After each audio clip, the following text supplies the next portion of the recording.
All right, what's up, football fans? Welcome back to the According to Sources Football Podcast.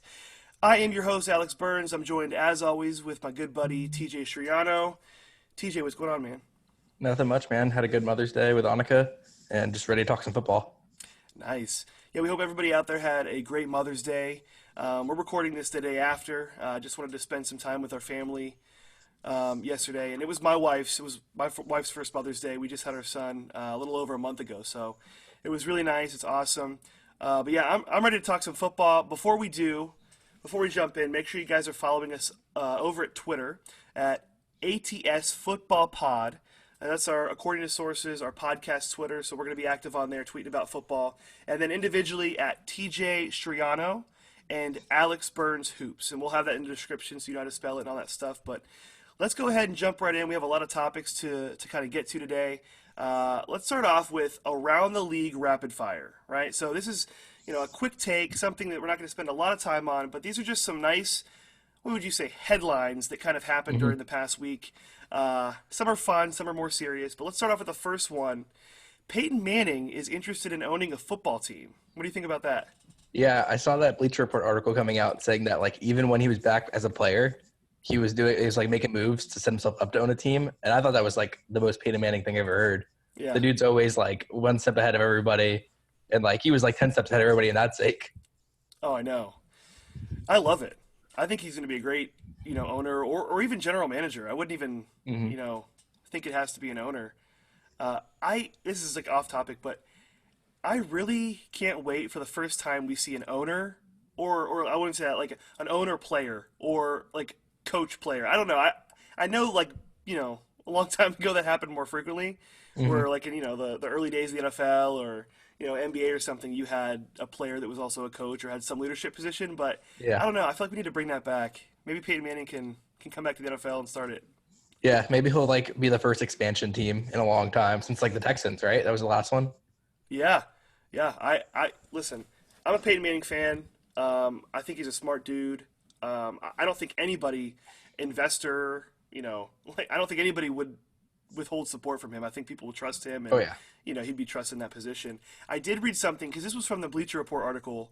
That they're kind of one of the people that leaked this, and they said when Michael Jordan bought his ownership stake in the Charlotte Hornets, I think he had to put down $175 million, and obviously the NBA isn't as lucrative as the NFL, and so if Peyton Manning were to own a stake in a team, he'd be looking at $2 billion as the cheapest option.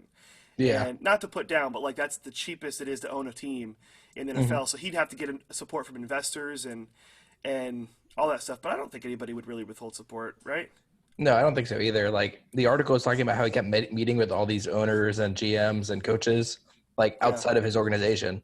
So he has the connections if he wanted to just call up the Tennessee Titans and be like, hey, I want to buy a 40% stake or something to do it. And they might be like, okay, pay it off over time since you don't have $2 billion laying around, like you said. Exactly. Still, I'd love to see Peyton Manning back in football in some leadership capacity, so that'd be nice. Moving on, for the sake of fun, we are anticipating Madden NFL 2000. Is it 20 or 21? 21. 21. Lamar Jackson's going to be on the cover. That's already been announced, rightfully so. But every year it's kind of this fun topic of who is going to be the highest rated player, who's going to be the lowest rated player. I remember a couple years ago, or maybe 10 years ago, remember TJ Hushmanzada? Oh my gosh, yeah. He was so upset at his rating, and he even I think ESPN had him call in with the developers or something. And they talked about it. So ratings with Madden is always a topic of just conversation. Yeah. For the sake of fun, what are your projections for some rookie Madden ratings? So Burrow, some of the big rookies. What do you think? Yeah, so Burrow, I think he'll probably be the highest and probably should be. Yeah. Outside of maybe Chase Young. Chase Young might be higher than him overall-wise. But I'm going to go with an 81 for Burrow. He's just got that accuracy and that placement, in college, that they're just going to give him a high rating for. Yeah. Rightfully so. He should have the highest. I have him at an 85, so I'm a little Oh, higher. wow. I just want to state, you play Madden more than I do, so you're more in I haven't tune. played Madden in 8 months. I own Madden 19. That's my most recent. I didn't get 20. So more than I do about this, but I just said 85, but for the same reasons you said. What about Tua? Tua, it's a tough one because I feel like he could be right behind Burrow. Yeah. He could be like a 78, 79. But like the whole injury thing, I think they're gonna like knock him down a little bit because they're gonna expect him not to come back like full capacity. What So do I'm you gonna have say him at? 75. Okay, I have him at 78. And then my favorite person, I'm being sarcastic, Justin Herbert. I think they're gonna love him more than they like Tua because he's like that prototypical build. So I'm gonna go 78. Yeah. So, you want to know what I have? What? I have a 70.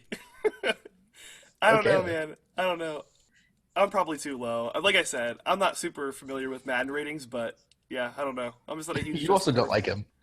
I don't. I mean, I just. It's not that I don't like him. I just don't think he's going to be as as good as anticipated. I think he's Mitch Trubisky 2.0. Hot take. I know. I'll say it. What is your favorite late round player? Someone who's picked in like round 6, 7, someone like that who's going to make a big impact and be rated high, or maybe just slip because of a off the field concern, but should be solid. Yeah, I was going a little bit earlier than 6th or 7th round. I was going with Zach Bond Hmm. at 74.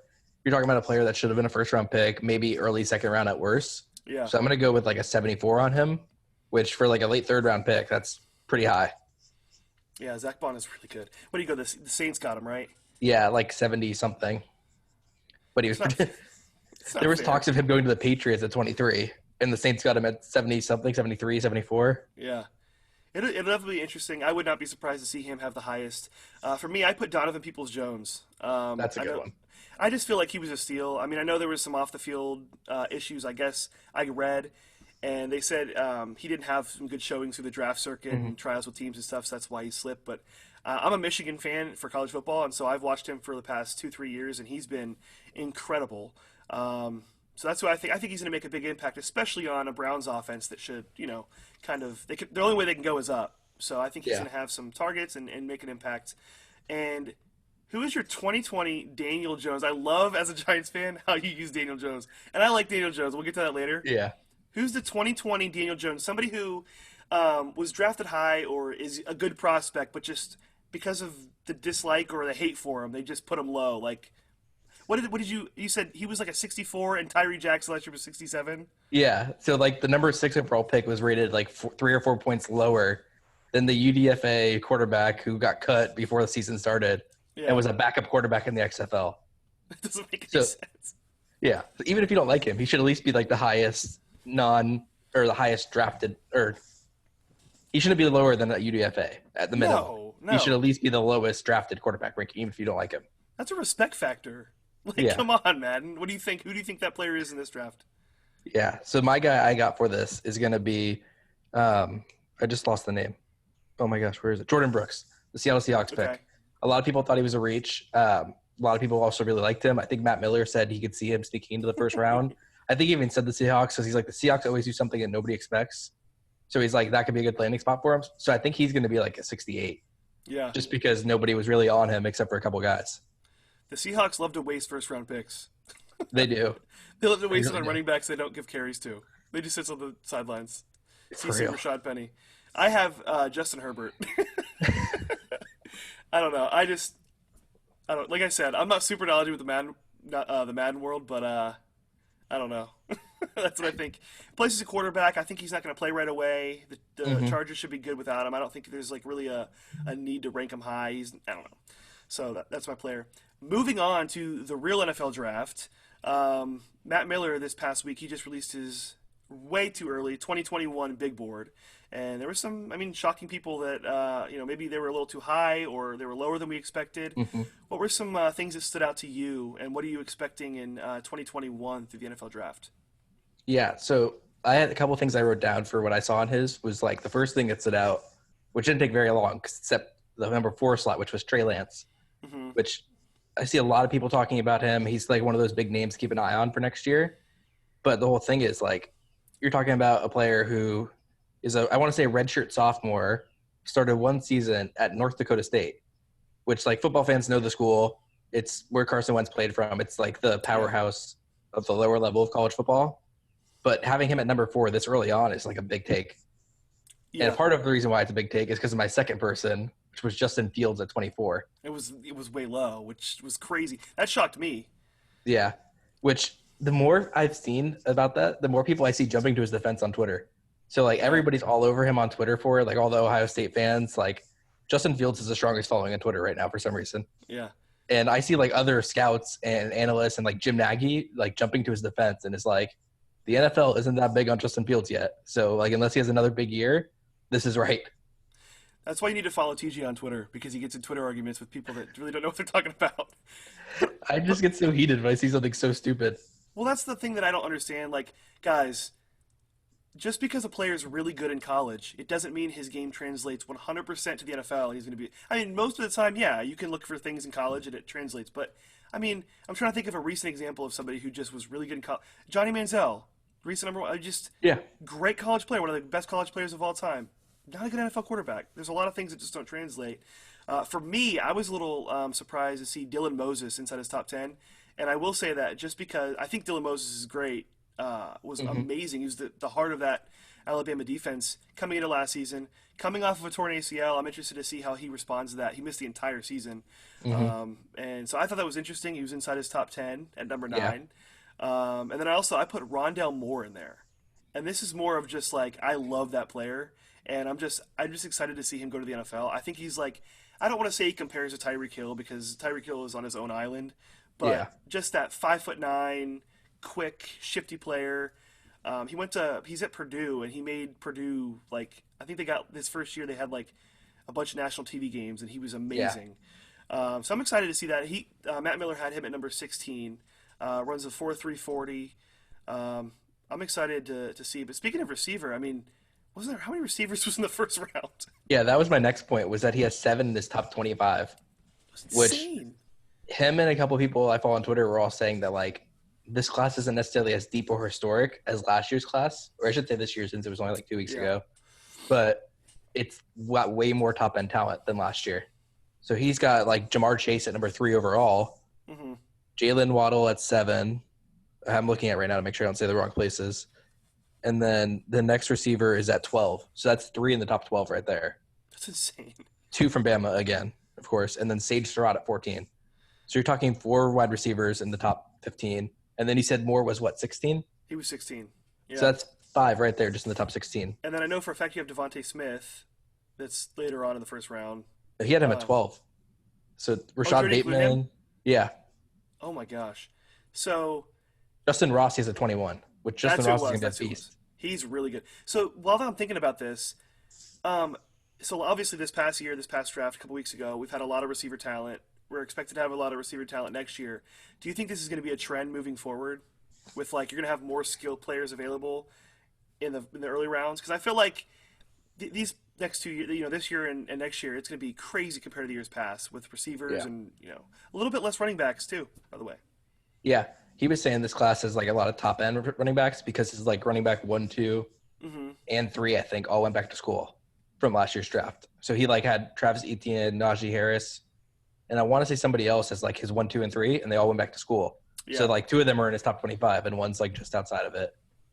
But yeah, I think it could be that. There's also like something to keep in mind. There's always some positions that are deeper some years than others. So like, I want to say like last 2 years ago, maybe it was like super defensive heavy, and like everybody's like, where are the quarterbacks going to go because they're not as good as these defensive players.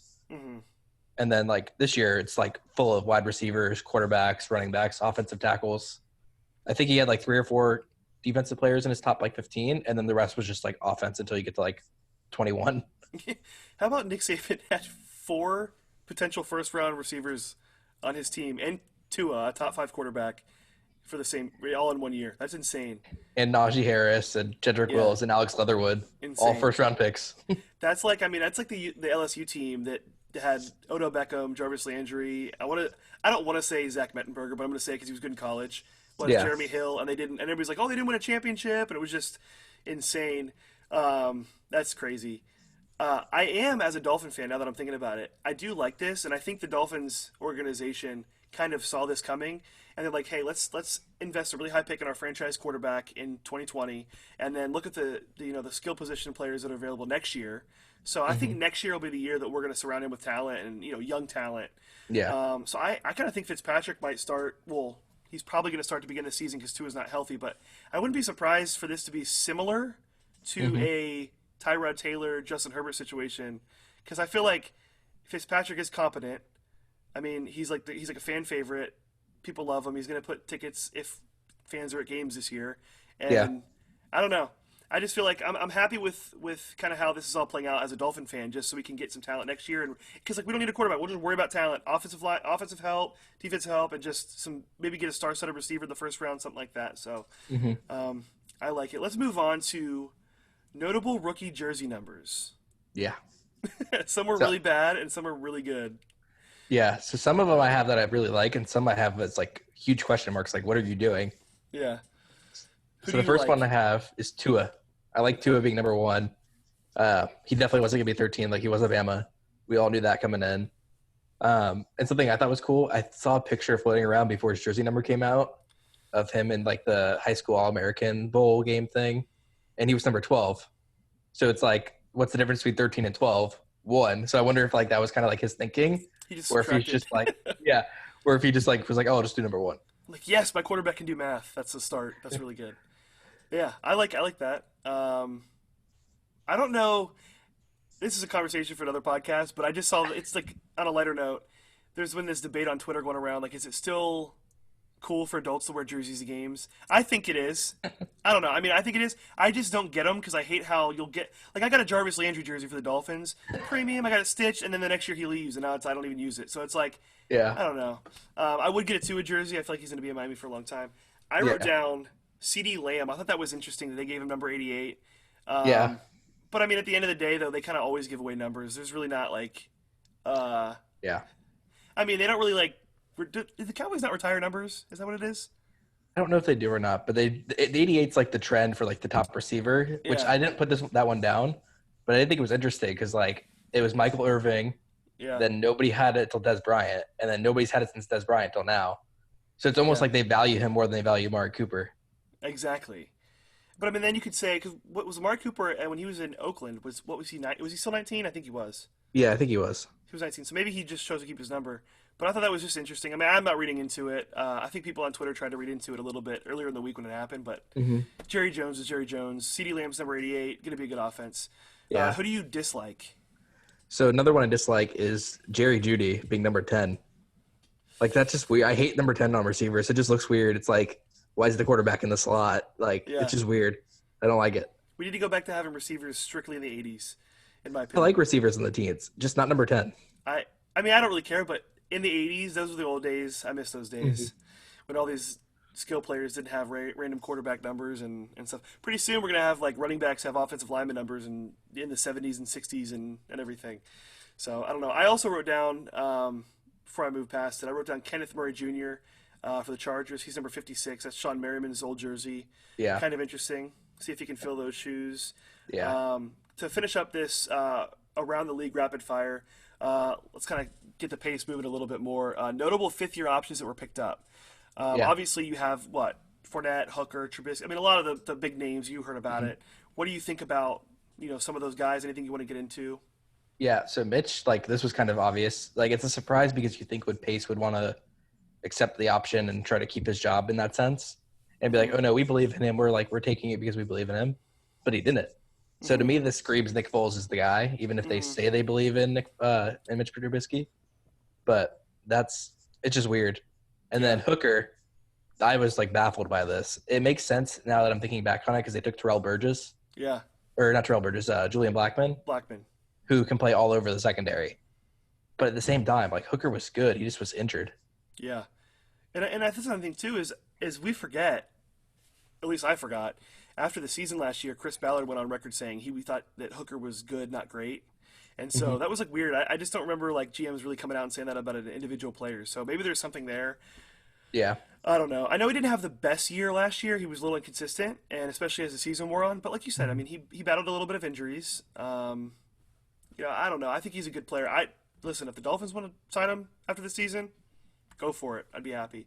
Yeah. Um, I I think. have one more Yeah, go for that it. I want to talk about for that before we move on, which was Hassan Reddick. Okay, yeah, I have He, that written down too. okay, then you go on your Mitch No. take, and then we'll hit Okay. that. Okay. So Mitch Trubisky, I just want to kind of reiterate what you said. I think the Bears want him to win the job. I think if Foles doesn't play some sort of competent quarterback this year, I think Pace is easily gone, and Nagy could go down with the ship too. Um, but I don't know. I mean, I don't really have anything other than you said. I just think that like Foles is going to get the first crack. I think they want Trubisky to win the job, and if Hmm. Foles does win the job, for a fantasy perspective, I'm literally upgrading every single one of my Bears like weapons: Allen Robinson, Anthony Miller, Tariq Cohen. So I hope Foles gets the job, Yeah. but I don't know. I want to hear the Reddick take. Yeah. So Hassan Reddick, I think it's a combination of asking him to do too much too early on and bad coaching that Yeah, led to this. I think what's going to end up happening is he's going to leave the Cardinals. Nobody's really going to want him. And then somebody like Bill Belichick's going to pick him up and turn him into an all pro. would not be surprised. He's literally like the same mold as Jamie Collins, like all those Hmm. guys that he always has, like Van Noy, Dante Hightower, that just do everything at least an average level. And he's going to make him a great player. He kind of got screwed over if you think about it. Mm-hmm. I mean, what is he? Like you said, coaching was completely changed. I He's think he's had a had different coach every year. and he's literally flip flop schemes every year. Was a three Mm-hmm. four 4-3, then 3-4 again last year, Yeah, they and switched from a 4-3 to a 3-4 like twice during who was the guy they had before Kingsbury? I can't remember his name. The guy who was with the Panthers, the D coordinator. I can't. I don't know.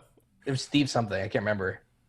But the first thing that came to mind is Steve Spagnuolo, but I know that's not the truth. Yeah, they went from a 3-4 to a Steve 4-3. Wilkes. Steve Steve Wilkes. Wilkes, yes. Yes. So under him, they went from a 3-4 to a 4-3. He got fired. Then they went back to a 3-4. Like what? For a young, especially for a young player, and then they drafted Devondre Campbell, Isaiah Simmons this past year, and then Devon Kennard, and they pretty much play the same position and can do the same stuff on the field. And Isaiah Simmons was his death sentence, I think. Oh Um, yeah. I don't know. Should do you want to hit on Garrett Bowles, who the Broncos declined? Do you have anything to say about that one?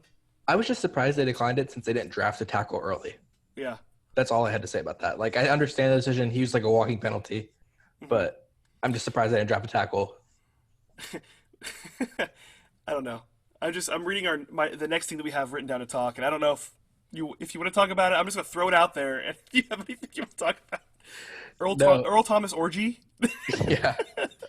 That such an interesting story. And it's like I don't get why players do stuff like this to themselves and sabotage themselves. During coronavirus. I Like, know. what? It's a wrong time to have an orgy. And then I heard it was with his brother. Yes. Completely, like, that's 10 times, I don't know. Players just do stupid stuff when they're bored and get themselves in trouble. At least it wasn't like Plaxico Burress shooting himself in the leg in a strip club. Dude, At least it wasn't that I'm not justifying her holding him at gunpoint, but if you're stupid enough to have an orgy during coronavirus with your brother. with your brother, I don't know. That's pretty weird. I mainly just wanted to say Earl Thomas orgy on the air. I don't really have anything to say about it. So, on a more serious note, I don't know how I'm going to recover from this one. On a more serious note, Cam Newton, there was a report he would take less money and would be willing to play a backup role for a team. Any thoughts on that one? Yeah, so I couldn't really think of anywhere he could go that still made sense like we talked about last week. And then Pat McAfee and AJ Hawk were talking this week. I think that sent it to you. Hmm. And AJ Hawk was saying he heard from a scout inside the league that Cam wanted backup money. He said this before the report came out, or would be open to a backup role. And he was like, I can't think of anything that makes sense except for New England. Kind of said the same thing we said, like, Bill would have already got him if he wanted him. He'd already be the starter. But then he said the scout said his theory is that Cam should go to the Steelers on like a kind of like a prove it contract, like a 1 year, 2 year deal Yeah. with like incentives loaded where if he like beats out Ben or like Ben goes down, he starts, he gets more money. So it's like a $6 million Yeah. contract. Ben goes down with an injury, he becomes a starter. Ben comes back, he keeps the job. It goes up to like $20 million for the next year. I like it. Yeah, I thought that was interesting. And to your point that you brought up on the last episode, and I actually put this in my rankings. I put up my quarterback rankings, the early fantasy rankings this past week, and I actually used something you said in the last episode. But you said like Cam Newton has a distraction factor, where like wherever he goes, as soon as the quarterback in front of him starts, has a stretch of bad games, the crowd's going to be chanting for, you know, hey, Cam Mm-hmm. Newton, the former MVP, come in. And I don't think teams want that, especially for a young developing quarterback. But I don't see that being a factor in Pittsburgh though, because Big Ben, they kind of know he's on his way out soon. I Yeah. mean, he's on his way out, and I don't know. I feel like that could be a good situation. I mean, a healthy situation. I trust Mm-hmm. Mike Tomlin to handle the locker room. Yeah. So yeah, I'm agreement with you on that one. Moving on down, and this is what I'm really excited about because this is Yeah. the big news of the week. The NFL released their 2020 schedule for the upcoming season. Um, Man, a lot of really good matchups. We got the prime time schedules, games we'll be seeing, some rematches from some crazy rivalries last year. What Hmm. matchups are you looking forward to watching? Yeah, so the first one I got through down, which is like going to be like the offensive fire show of the year, which is Ravens Chiefs during week 3. Oh And boy, I can't wait to see, because I feel like the Chiefs defense has gotten a lot better. they have. I can't wait to see how they attack that run game. I can't wait to see how Lamar progresses as a passer. And then like I just can't wait to see healthy Pat Mahomes again. Yeah, it's gonna be fun, and that's gonna be like your number one and number two fantasy quarterback most likely. Like Hmm. it'll be a shootout. I put Titans at Ravens week 10, Ooh, and I'm excited for that one. You have to that's a good think the one. Ravens have that game circled on their calendar.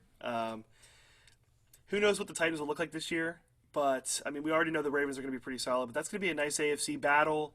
Maybe it has playoff implications in Week 10. Yeah, Who knows? maybe Cole McDonald will be starting by then. Yeah, who knows? What do you think? This jumped out at me. I don't understand this at all. Why does New England have 5 primetime games? They're going to be a boring team. Yeah, I was thinking about that when I noticed that, and I saw somebody say this. I can't remember who it was, but they were saying that like with Bill still coaching the team, their defense is going to win the 8 games, so they'll still be like a good football team. So that's probably part of why it's like they're still a contender even if Jared Stidham sucks. Yeah, we need to start talking about Sony Michelle, and he's kind of like off everybody's radar this year because he kind of sucked last year. But he Yeah. might have a freaking volume heavy workload this year because if their defense is really good, which they are, I mean they lost a Hmm. lot of key pieces, but I mean I forgot who said this, but somebody I was listening to this past week said if you go back to all the games that Belichick has played without Brady, Matt Castle years, all Hmm. those years, Oh, I remember that. they run like crazy. So who knows? I mean, Sony Michel might be a good fantasy option in the later rounds. Another one I have, Cardinal Seahawks Week 11 prime time. I love this for the same reason as before. It could have playoff implications early in the season. I think that the Cardinals are going to be a lot better than they were last year, Hmm. and Seahawks are always competitive. So it's fun when that division is good, like when Yeah, teams are good, and not just everybody running over the Cardinals. So it could yeah, be a good big test for Kyler Murray and the young Cardinals team. So I like that one. yeah. We'll get to it in a little bit, but the Cardinals and that whole division are really good this year, and it's Hmm. going to be a really fun division. Yeah. I honestly don't know who's like the odd man out right now. Like I'm leaning towards the Rams, honestly. I feel like every team has gotten better, or at least kept par with where they were last year. Where the Rams, I feel like they didn't do anything to get better. But then you could also say with them is it's like the AFC East. Like you could say, oh, the Jets are going to suck. And you're like, okay, yeah, there's really nothing to convince me that the Jets are going to be a freaking playoff team this year. But the Hmm. Rams, like you have to say too. Although I do agree with you, they do have Sean McVay and Jared Goff. I mean, if they click this year, I mean, they could still be really good too. So it's like, That's what I'm saying. yeah, Like anything can happen. It's just weird. I think it's a division with 4 playoff teams where one or two of them are going to make the playoffs. Yeah, I'm excited for that, especially as we get later on the season. What do you think about the Chiefs and their schedule? Yeah, I think they can repeat. They do have some tough matchups. Like I'm pulling up the schedule now to look at it. Yeah, They have Green Bay week 1. It looks like Texans, a better Chargers team, Ravens, Patriots, Raiders. They'll probably smash them, but like the Raiders did get a lot better. Bills, yeah. Broncos, Raiders again, Broncos again, Saints, Falcons, and then Chargers to close the season. Like it's a tough schedule. But I It's do a, think they're the better team than most of those teams. But that's a tough schedule. I agree with you, and I think as long as they have Mahomes, you can do anything. Hmm. And Andy Reid. Um, let's talk about like really quick fantasy perspective. In the fantasy playoffs, they're playing the Dolphins, the Saints, and the Falcons in the fantasy playoffs. Like that's gonna be insane. I am being semi-serious. I don't think this is gonna happen. I am gonna try in one of my leagues to get Hill as my first pick, Kelsey as my second, and Mahomes in the third, and just stack the crap out of this team this year. I don't know. Maybe even get Clyde Edwards-Helaire instead of Kelsey or something, but it'll be I feel like dynamite. Clyde's going to be that guy this year that like goes in the first round for some Hmm. reason, just because he's on the Chiefs. Oh yeah, he's already in mock drafts. He's already going end of the first, early second. So I don't know. I think Damian Williams is going to start to begin the year. He deserves it. Yeah, But what about strength of schedule? How about giving them the Ravens the easiest schedule in the entire NFL? yeah. Them and the Colts are like somehow have a walk into the playoffs. It's not even We're gonna fair. the next point we're supposed to talk about is who has the easy run to the playoffs, and I didn't Yeah. mention the Ravens because like they're easy to walk to playoffs either way as long as they have Lamar Jackson. Hmm. But the Colts have, I think it was like the easiest strength of schedule based on last year's record, and then adjusted for like the Vegas odds predicting this year's wins, they still have the easiest by an even bigger margin. It's Hmm. so dumb. Like, Yeah, how's a I team don't that know. good get that weak of a schedule? Yeah, and then the Patriots have the toughest schedule, and it's like they wait till the year that Tom Brady leaves to give him the tough because they've always had top 10, Mm-hmm. easiest schedule. Tom Brady leaves, and now they have the toughest schedule with Jarrett Stidham. So I don't know. I don't know what goes in. To that, there's a matchup that was later on the season. I think it was I can't remember what it was, but it's like it's going to be a shootout. It's like the Chiefs and the Saints or something. And they didn't put it on prime time. They put it on Fox, like at 4. And I'm just like, and the Monday Night Football game is like the Steelers versus the Patriots. I'm like, what are you doing? Why are you doing? Like, It's I don't weird. understand what goes into them making the schedules and putting certain Yeah, here games. it is. Saints, Chiefs, December 20th, Sunday, 4:25. Yes, I mean I know that's like national TV, but I don't know. I don't get why that's not Sunday or Monday. That's gonna be a shootout. Yeah. It's gonna be a good game. One more game I'm excited for, now Hmm. that we're talking about the Saints a little bit, is 49ers Saints. I think that's Yes, our NFC Championship preview game right there. 100%, 100%. Do you? I mean, I don't know. I'm gonna say that for now. I have something to say, but I'm gonna save it till another podcast. It's more content. Okay. Um, since we talked about the schedule release, looking forward to the season now with the schedules. What are some 2020 bold predictions that you have? Like, for example, who's some teams you think who will miss and make the playoffs? Let's start with who you think will make the playoffs. So two teams I'm betting on to make the playoffs, Hmm. Colts and Cardinals. I tried to go Okay. different conferences. Colts, like we just talked about, super easy schedule. I think even if Philip Rivers sucks, they're going to have a dominant run game now with Jonathan Taylor. Defense got so much better, adding DeForest Buckner in the middle, added more weapons at receiver, added more offensive line pieces. Like, they're just going to be a really good team. Yeah. And then the Cardinals, I think they just did so much to get better. Like, offensive line's better, defensive play is better. Adding Isaiah Simmons improves like every aspect of their defense. And like we talked about last week, year 2 of Cliff and Kyler, and Cliff probably hasn't even touched his playbook really. Hmm. So I just think they're going to have a big jump this year. They're my team I'm betting on for playoff run. I'm in on that. Yeah, like we said earlier, that division is going to be really good. Mm-hmm. I have the Steelers making the playoffs. I think they're I going to could see make. that. I don't think it would come as a shock to many people, but the schedule they have that the second to third easiest schedule. The season, Big Ben coming back is going to be an Mm-hmm. upgrade for that offense. Their defense was really good last year. People forget that, uh, especially after they got Minka Fitzpatrick from the Dolphins. Yep. And I mean, you still got Joe Hayden, Dion Bush.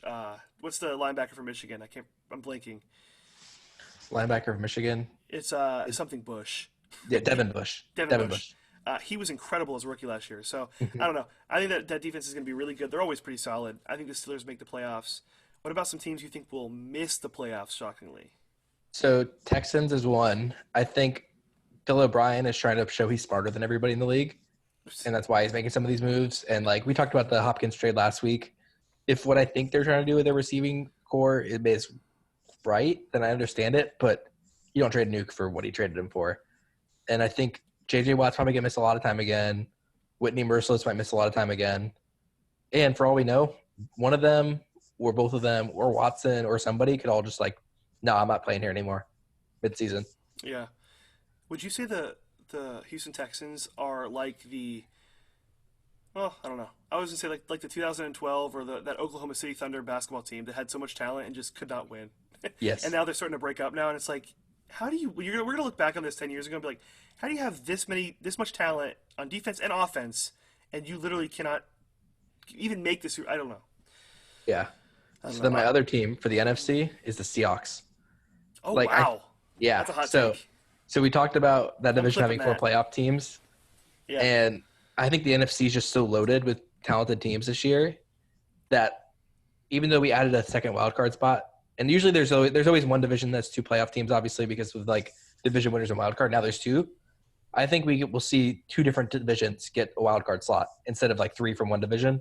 Hmm. So I think we have the 49ers and the Cardinals getting in from that division, and then I could see the Packers and the Vikings getting in from another division. So that knocks out Seattle right there. That would be insane. I heard you say the Vikings will get in. That's my team that I think will miss. I think the Vikings Ooh. will miss. I know. It could be a hot take. Lost a lot of major key pieces on defense in the offseason. Stephon Diggs obviously went to Buffalo. Adam Thielen can't stay on the field as of late. He's always hurt. I think they're in a tough division this year. Packers 13-3, even though it might have been a little bit of a fake season. Bears are going to be a little bit better this year. And then I think if Matt Stafford can stay healthy, the Lions are a freaking scary team. Matt Stafford was on pace for 38 touchdown passes last year before he went hurt, or if he got hurt. Yeah. So if he can come back and have that same kind of play, I think the Lions will be pretty competitive this year too. Plus T.J. Hawkinson year two. Obviously the threat they have receiver DeAndre Swift. Their defense might be a little lack there, but I don't know. I think the Vikings would miss. I wouldn't be surprised to see Kirk Cousins completely folding on primetime like he usually does and just freaking out. I don't know. Vikings are my team. Yeah. I don't think they're going to be like Super Bowl contenders, but I think they'll still make the playoffs. They're just too talented. They replaced like everybody they lost in the draft. Yeah. It'll be interesting. What about some coaches on the hot seat? What do you think? So this one was actually my last one I planned on talking about, but since you just talked about them as the team that could potentially make a playoff run, Chicago or Detroit, sorry. Okay. Detroit Lions. I see Matt Patricia just making some moves that are like alienating some players, and like Darius Slay's probably been the quietest cornerback in the NFL for his whole career, even being like an underrated top corner. And all of a sudden he's like, I want out, get me out of Detroit. You have Quandre Diggs doing the same thing, looking like an all-pro in Seattle. Mm-hmm. I could see Matthew Stafford getting hurt again, them not really having a plan for it. In between like the last few years and that, I think Patricia's out. Huh. What would it be, 3 years if he's fired at the end of the season? I think so, yeah. 3 years? This would be his third year, yeah. Yeah, I'm on board with that. There's some obvious ones, like Doug Marrone. I think the Jalen Ramsey thing really put him on the hot seat. I think Dan Quinn is on the hot seat.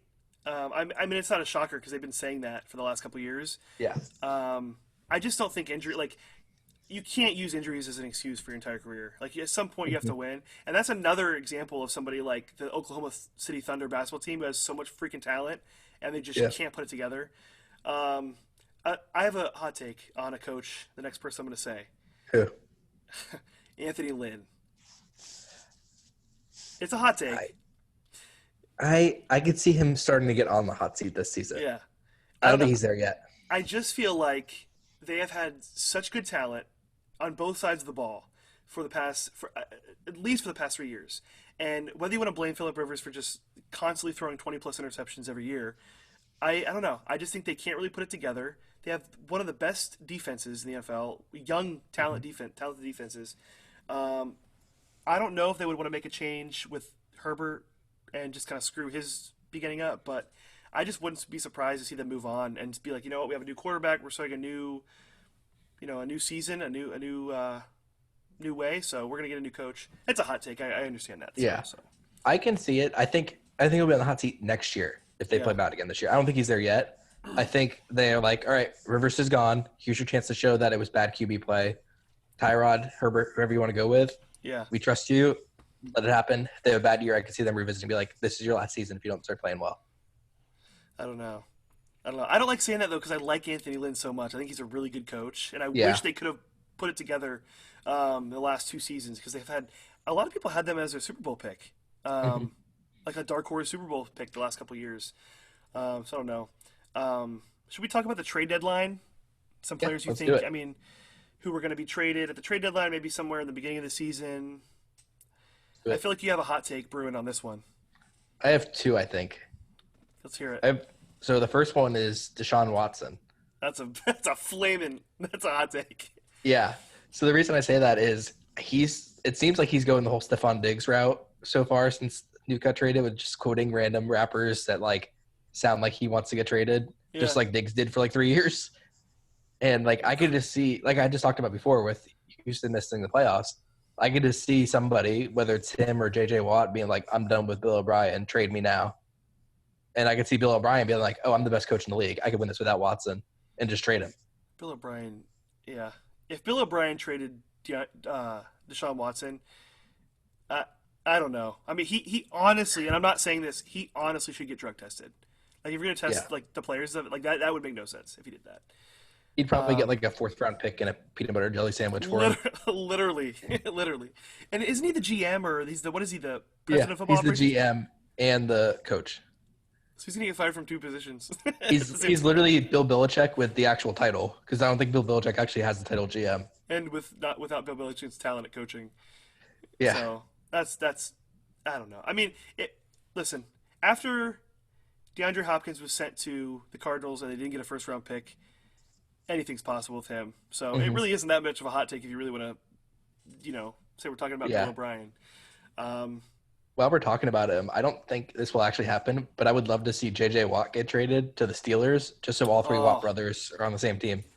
that'd be insane. Can you imagine him and Cam Hayward on the same line? Would be insane. It would be awesome. Listen, wouldn't put it past Bill O'Brien to start trading some people. Yeah, Obviously Yannick Ngakoue, which that whole yeah, Twitter drama, the Twitter beef between him and the Jaguars. I thought he would already been traded, but I guess they franchise tagged him. So yeah. I thought he would get traded during round one night. I thought they would like either use him and pick 20 to move up for a player or just trade him to get into the back end or something. yeah, And then the entire draft went on and he didn't get traded. Like at least Trent Williams got traded for like what was it, like a fourth round pick or something? yeah. But they didn't do anything with him. So I think he'll get traded around the deadline so they can maximize his value, even if he doesn't play until he gets traded. It's just odd to me. Like I don't know. I know it's a business. It's just weird how a team would want to franchise tag a player and pay him a lot of money when he clearly doesn't want to be there. And I just feel like I know that nobody's really expecting the Jaguars to be really competitive this year, but I just feel like it's got to lead to problems in the locker room. Yeah. Just not a good, you know, culture, and I don't know. Anybody else you have who could Yeah. So potentially the get traded? second hot take I have is Melvin Ingram. Oh my And gosh. so the reason why I have him on there is because both him and Joey Bosa are due up for contracts at the same time. And we're paying And for it. I don't, yeah, that's exactly why. That's the only reason. I Yeah. think they're going to trade Melvin Ingram before his value's gone or before he just walks rather than trying to figure out how to sign both of them or just let him walk in free agency. Could definitely see that happening. Even more if they start the season out poorly and they want to look ahead to the future. And that would be probably Anthony Lynn if they started out poorly would probably be on the hot seat, like you said. Have you noticed that some of the players we've named that are on the hot seat, they're all correlate with their coach that we've said that is on the hot seat before. Yeah, So it's like the teams are going to pretty be much. awful or not being as competitive. The player's going to get traded, the coach is going to get fired. Yeah. I don't know. I just think we need to see what happens in the first couple of weeks before we really know. But there's a couple players there, obviously, that would not be surprising at all. Yeah. Let's move on to some players we think in the 2020 season will either regress or make the leap. So maybe they're a young player, and the last year they had a small role, but this year their role is going to expand. I guess this can really be like a fantasy implication. Yeah, indirectly. Yeah, indirectly. So what are some players to start off with that you think are going to regress in 2020? Yeah. So this one might be a hot take. I know you probably disagree with it. It's Chris Godwin. Hmm. I just think that Brady always targets one or two guys, whether it's his running back and his tight end or his tight end and one receiver. He doesn't really spread the love too much. Like he will, but it's not dominant numbers across the board for everybody. Hmm. So I could see Chris Godwin not getting a lot of targets. I could see it going to whoever plays the slot for them, Gronkowski, and then Keyshawn Vaughn, like we talked about, and then Mike Evans, obviously. Hmm. So I think that just leaves Godwin as the odd man now. I think he'll still be good. He'll still be fantasy relevant. I don't think he'll be a top 10 player like he was last year at his position. Yeah, I could definitely see that happening. And I want people to stop slouching on Mike Evans too, because It's a monster. he's amazing, he's incredible, and he's just like the fact that he is coming into 2020 as number one overlooked and number two like behind Chris Godwin is insane. That's going to be a really good offense this year. Maybe not for fantasy Yep. implications, but real life, it's going to be a really good offense. hmm I have James Conner. I think James Conner's going to I can see regress that. a lot. I just think he can't stay healthy. They've already come out this week and said they want to limit his touches a little bit. Anthony McFarland Jr. is going to be a threat. I don't know I what think James. he's going to steal a job. Yeah, I think they want him to steal the job. I don't think they trust James Conner. So uh, there's that. And then while I'm on running backs, I also have Le'Veon Bell. I think Le'Veon Bell. Can I take 30 seconds and just rant about Go something for real it. quick? I cannot stand Adam Gase. He is literally the worst head coach I have ever seen in my life. Outside of Peyton Manning, he has no accolades at all. He ruins people's fantasy value. He literally has lost me matchups because he's stupid and doesn't know how to coach a freaking team. Why did he sign Frank Gore again? You drafted Michael P. Ryan. You should want him to develop behind Le'Veon Bell, who is a really good pass catching back in his own right. Why do you draft Frank or sign Frank Gore? Why? If you say, oh, he's going to get goal line touches, the Jets were the bottom 5 team last year and even having goal line opportunities. They don't even get to the inside the 10 Hmm. yard. Why is I don't I just think he's an idiot. I don't think it's any Yep. surprise that the year after Ryan Tannehill comes away from him, he wins comeback player of the freaking year.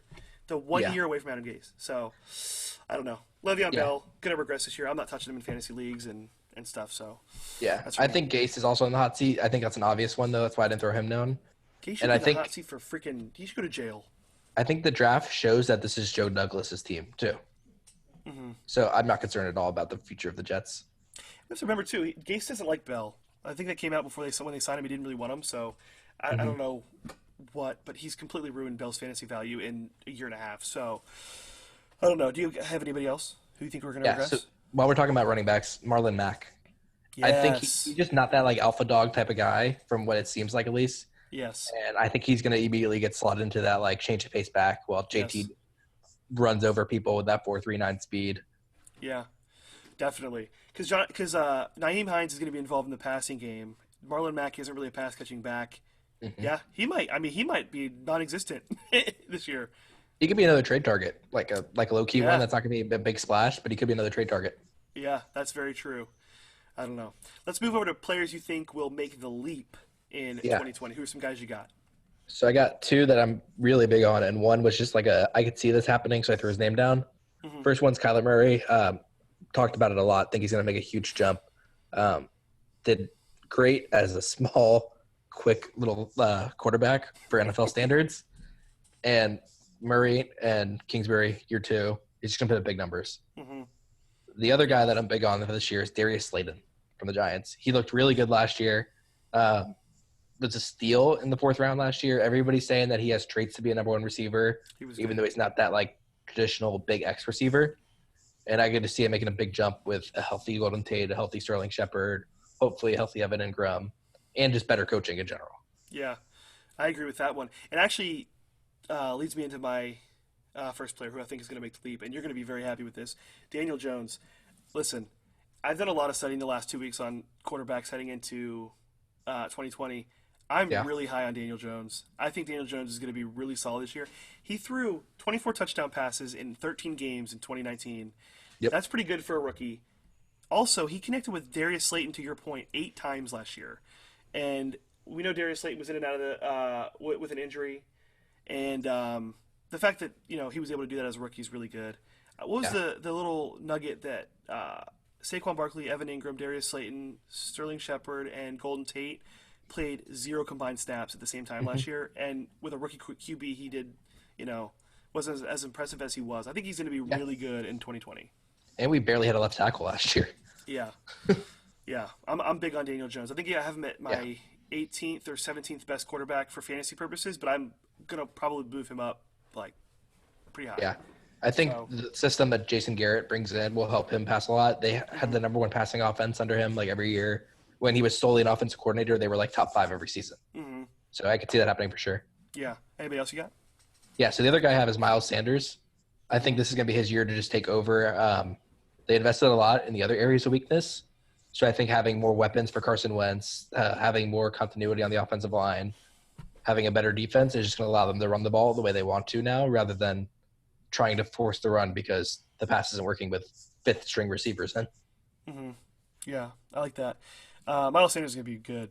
The only thing that worries me about him, both real life and from a fantasy perspective, is Doug Peterson always uses multiple running backs, and I don't know. I think last year, towards the end of the season, Miles Sanders really got a lot of carries and opportunities, mainly because everybody was hurt. He didn't really have a lot of people to put out there, so I think it'll be interesting to see. But I would not be surprised. The fantasy community is really high on Sanders this year. I've seen him go as high as number 7 overall in drafts, and I think that's way too high. But yeah, so everybody agrees. Like all the experts agree with that take, 100%. I feel good now. Yeah, you're right. Moving a little bit forward, I have Juju Smith. I'll just not going to touch on that. Big Ben returning, that'd be correlate. I also have Baker Mayfield and the entire Browns offense. I think they're going to improve. Yeah. Kevin Stefanski coming in. They drafted Jedrick Wills. They have Grant Delpit in the secondary. Yeah. Donovan Peoples-Jones. I think they're going to be good. I actually want Baker. I think I have him number 15 in my fantasy quarterbacks. But I think the only way to go is up for him, and I wouldn't Hmm. be surprised if he finishes top 10 this year. Yeah. He still has Odell Beckham Jr., and everybody's For now. sleeping on the dude. And the whole Browns team was pitiful, and the coach was awful. I said it. I tweeted it. I literally tweeted this after week 2. I said Freddie Kitchens should not be calling plays. And somebody, I don't know who it was. Somebody was like, "Wow, that's really early." And I'm like, "Because he shouldn't. He's awful." Yeah. And look, he was fired after 1 season as the Browns head coach. Yeah, So I like that. I would have put Nick Chubb down as somebody to make a big jump, but he was so good last year. You'd have to have like historic numbers to make a big jump this year. he might regress though, I don't know. because Kareem Hunt towards the end of last season, Kareem Hunt was one of the. I don't want to say he was top 5, but like the last couple games of the season, PPR leagues, he caught a crap ton of passes. He was super involved, and I mean, I think they're both going to be really good fantasy wise. Nick Chubb is top 5 running back this year, but I don't know, because what if I don't know. That's a situation there that I'm going to try and handcuff Kareem Hunt in a lot of my leagues. If Chubb goes down, Hunt is literally top 5 running back fantasy purpose. Yeah, So I agree. I don't know. Stefanski's scheme calls for tons of like outside zone runs, and it's going to benefit both of them. Whoever gets the most carries. Yeah. So as we end this podcast, you want to hit a couple fantasy Let's do it. topics as we're heading out. So I saw that you are kind of you have your picks of fantasy football positions. So your position leaders: quarterback, running back, receiver. Who do you think will lead those positions ending the 2020 season? Yeah, so quarterback, I got Murray. Hot take, I know, probably way bigger on him than I should be, but we've talked about it so much. He's a threat with his legs, a threat Mm-hmm. with his arm, and he just got Nuke Hopkins, who's like the number 1 or 2 or 3 fantasy receiver every year. So then Mm-hmm. moving on to running back, I got CMC again. I think Matt Rule just cares so much about that versatile, quick guy who just can do whatever he wants him to do, Mm-hmm. and he's just going to have put up huge numbers. Mm-hmm. And then this one is Tyreek Hill, which might be a little bit of a surprise. Mm-hmm. I just think that Cliff Kingsbury with that spread system and Murray running a lot with his legs, Nuke's not going to finish at the top like he does every year. He'll still be top 5 or 10, Mm-hmm. but he's not going to be 1 or 2 like he usually is. And I think healthy Pat Mahomes all year long with more weapons around him he'll get more targets as well. So I Oh think he'll yeah. be the top receiver. Oh yeah. Yeah, it's easy to be cute sometimes when you're doing these, and you're like, oh, I think I don't know, Sam Darnold will be QB1 this year. It's just like it's easy to be cute. Mm-hmm. Some positions you just really can't. Like I have Mahomes finishing as number 1. Nobody would really be surprised. Yeah. Like I agree with you on CMC. There's no reason that you would put him outside the number 1 spot. I also have Barkley though. If he can stay healthy, I think it could be CMC or Barkley. As the Mm-hmm. Giants' offense takes a step forward this year, I think if he can stay healthy and be involved in the passing game like he was last year and the year before, and also just do Saquon Barkley things, I think he could be the number 1 running back. And then I have Devontae Adams as my receiver. I think he's wide receiver 1 this year. I'm putting as my number 1 wide receiver heading in the year. Hopkins scares me a lot to what you said. I Mm-hmm. just don't think as a number 1 option or a number 1 option in your fantasy, number 1 pick in the draft. I don't think Hopkins is really going to produce that this year. So Yeah. Mahomes, CMC, or Barkley, and Adams are my top 3. Ooh, As Adams. what's that? Adams. I love that, bro. He's going to be targeted so heavily. They didn't even draft a receiver, so he has no choice. They didn't last year either, though. That's what I'm saying. They literally has no one. And then Rodgers, I think Rodgers, either he's going to come out and he's going to audible every single run play to AJ Dillon that's possible, in disrespect to Matt LaFleur, or he's going to play with the wrath of God and he's going to throw 50 touchdown passes and it's going to be bad. So Adams is sure to benefit from that. Anyway, last topic of the day. I kind of added this. I don't think you know what this is going to be. But we kind of already might have hit on this a little bit. But I put quick fantasy talk just as we're heading out. Quarterbacks in 2020. Is there anyone that you were higher on or lower on than the consensus? I know you just talked about Kyler Murray a little bit. I mean, the consensus has him at 4. But you said 1, so maybe a little bit higher there. But is there any maybe you're lower on or higher on? Yeah, I'd say I'm with you on Daniel Jones being higher than most. Mm-hmm. I just think we were limited so much by our offense, or not by our offense, by our coaching and our play calling, that the entire team's going to take a step forward. Not really a homer pick. I don't think he's going to be like top 5 or 10. I could see him being like 12 or 13, like just on the cusp. Mm-hmm. But I think he's going to be better than most people think because so much bad coaching hurt that team the last few years. Mm-hmm. Um, Yeah. Lower on, probably Aaron Rodgers. I had him on my player list to regress. Mm-hmm. I just think he probably will come out with a chip on his shoulder. but I think he has been on that like slight decline the last year or so. And I could see like between LaFleur wanting to run the ball more and that he's not going to put up those big numbers he usually does. Yeah, yeah. I don't know. It could go either way for me. But those were all great picks. I'm a little lower on Deshaun Watson and Ryan Tannehill this year in fantasy. I think Hmm. Watson losing Hopkins, you're going to feel that. And Yeah, Tannehill, I think he's sure to regress. I mean, like it was insane. I think he threw like his 7% of his passes were touchdown last year, and that's just Ryan Tannehill can insane. sustain that. So I think he's going to regress a little bit. I have Watson at number 9 and Tannehill at number 21. Then I think the best value right now is Big Ben though, because he's not even getting drafted, and I think if he can stay healthy, Chase Claypool, Anthony McFarland Jr., Deontay Johnson will take that next step this year, and Hmm. then Juju Smith-Schuster could be pretty good. Who knows? I mean, he Yeah, kind of sucks without Antonio Brown though, yeah. so we really Don't need to see sleep that. on James Washington either. Yes, but a lot of people think that Chase Claypool was like that, like the death sentence to James Washington. But I think Claypool could play tight end. I Yeah, don't know. he's literally Evan Ingram. But you Yeah, I know what we're don't. forgetting? Including I'm forgetting this is the Steelers signed Eric Ebron, and I forget that. That's true. I did forget S- that. So that's another weapon. I mean, because I know Vance McDonald was like highly touted when he signed with the Steelers, and like, I mean, other than the stiff arm on, what was it, Chris Conti in that Monday Night Football game, he really didn't Yeah, do a lot. And so I don't know. I think they could be a really good offense this year. The only thing that yeah, scares me about his fantasy stock is their defense is really good, and I want Big Ben to get in shootouts, and I want him to like play aggressive and keep his foot on the gas. I don't know if they'll have to do that this year. yeah. So I don't know. Is there anything you want to add? No, I could see Big Ben being a steal late. Mm-hmm. Like you said, if he stays healthy, defense got better, offense line stayed pretty much the same, and then they added more weapons for him through free agency, through developing the receivers they already drafted, and adding Claypool. Yeah, yeah. Well, that's all we have written down today. So Yeah, we got some that, mailbag questions. So yes, I don't have those. Do you want to read those through? yeah, yeah. So the first one this is one I came up with because I really wanted to talk about this, Okay. which was so every year in the draft, there's that one quarterback prospect that comes out of nowhere in terms of like where they were ranked going in to where they finish. So like for example, this year Burrow, who was like a 6th or 7th round pick going into the season, #1 pick. Murray, everybody wrote him off as a prospect, #1 pick. Mm-hmm. Josh Allen was from Wyoming, not talked about, went top 10, and the list goes on. So excluding the obvious players like Justin Fields, Trevor Lawrence, Trey Lance, Mm-hmm. who's like your unexpected quarterback that you could see rising to be a top guy? Not necessarily #1 overall, but like a 1st round pick, but isn't like considered one right now. Kellen Mond and Kyle Trask. Hmm. I could see Kellen Mond. I almost put him down.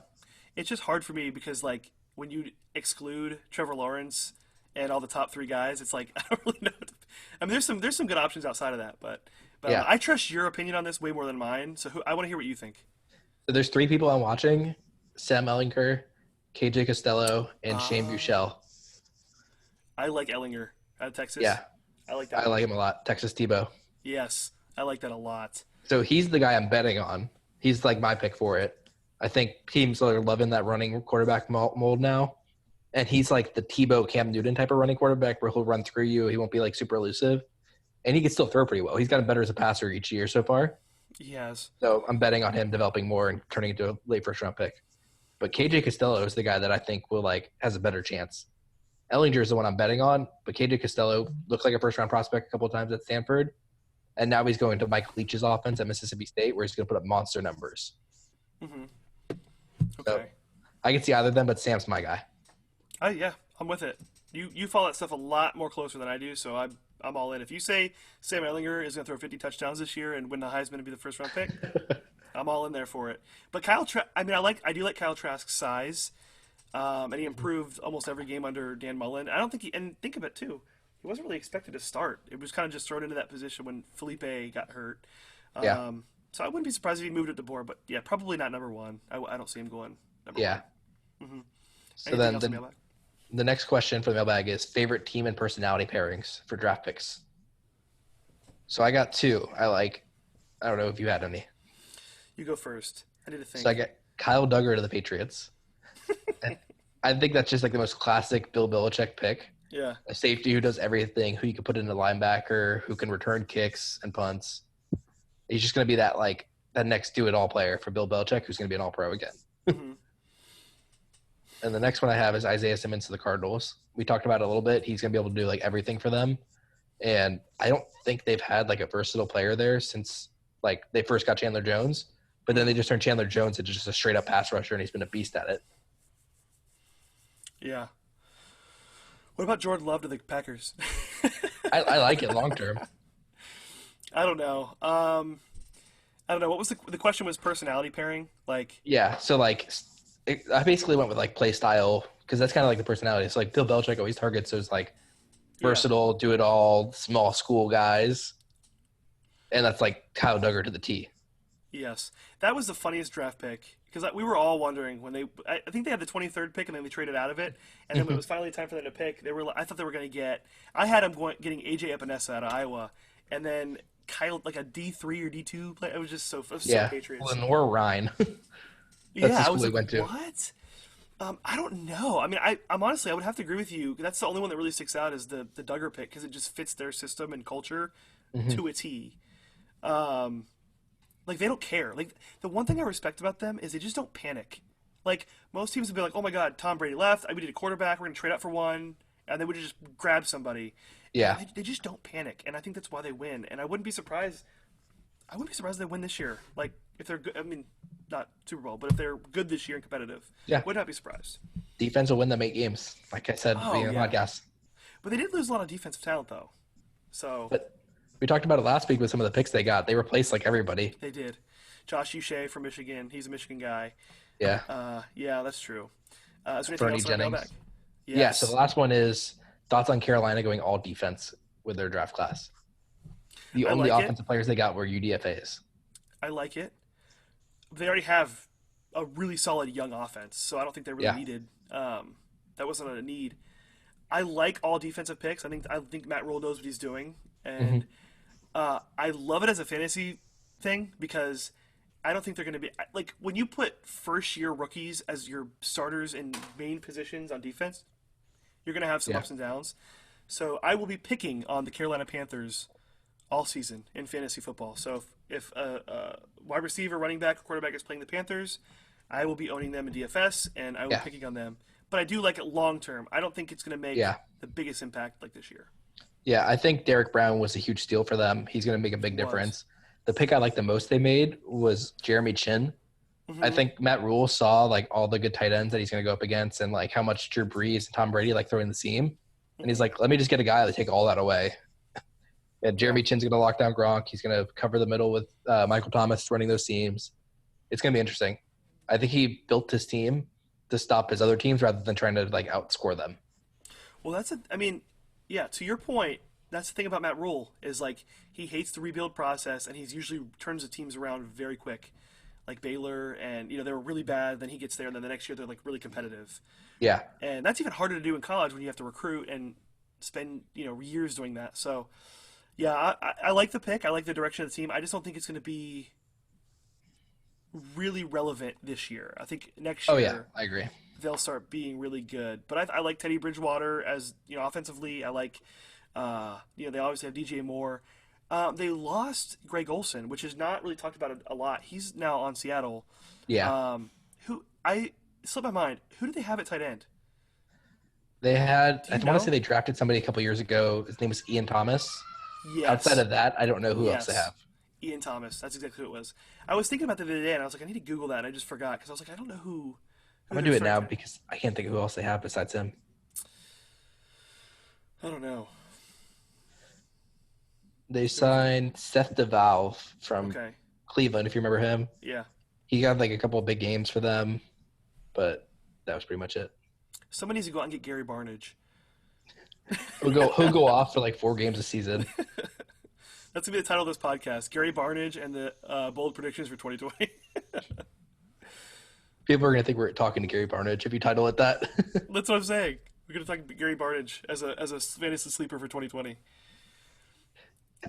I'm looking at their roster right now, and I only recognize those two names: Ian Thomas and Seth DeValve. I don't Yeah. recognize a single other person.